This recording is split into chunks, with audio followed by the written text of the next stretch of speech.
तीन सिर वाली चुड़ैल पार्ट 2। आपने पहले भाग में देखा कि तीन सिर वाली चुड़ैल गाँव में बहुत लोगों को मार डालती। इस बात से गांव वाले लोग बहुत ही डर जाते हैं। गांव वाले लोग अब सोचने लगते हैं कि अब आगे हमारे गांव का क्या होगा। ऐसे ही वो सब लोग आपस में मिलकर निर्णय करते हैं कि हम लोग सब मिलकर तांत्रिक बाबा को बुलाएंगे और हमारे गांव को तीन सिर वाली चुड़ैल से छुटकारा दिलवा के रहेगी। जिन कुछ गांव के लोग मिलकर तांत्रिक बाबा की गुफा पर जाते हैं। गांव के लोग बाबा को अपनी समस्या बताते हैं।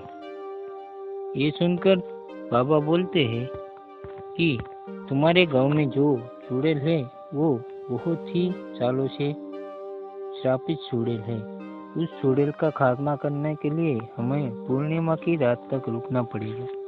और सभी गांव वाले ये बोलकर धन्यवाद करते हैं और यहाँ वहाँ से चले जाते हैं। तांत्रिक बाबा जाते जाते गांव वालों को से कहते हैं कि तुम पूर्णिमा तक अपने गांव वालों को बता देना कि कोई भी रात को घर से बाहर नहीं निकले।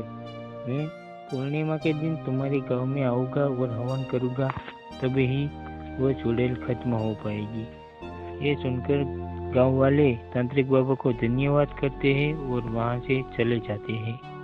दूसरी तरफ एक आदमी जिसका नाम होता है राहुल, वो अपने घर जा रहा था।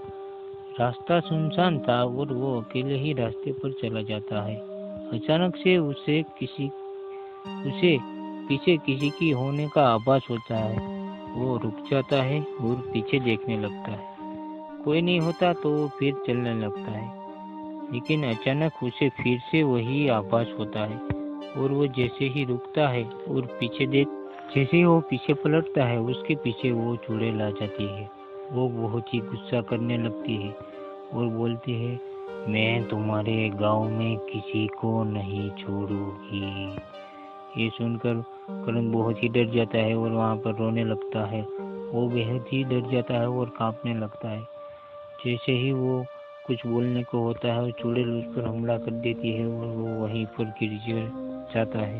अब वहाँ पर एक आदमी की मौत हो जाती है। तीन सिर वाली चुड़ैल ने गांव में एक और आदमी की हत्या कर दी थी। अब तांत्रिक बाबा गांव में आकर क्या करेगी, इसकी विधि कैसे करेगी, ये देखते हैं पार्ट 3 में।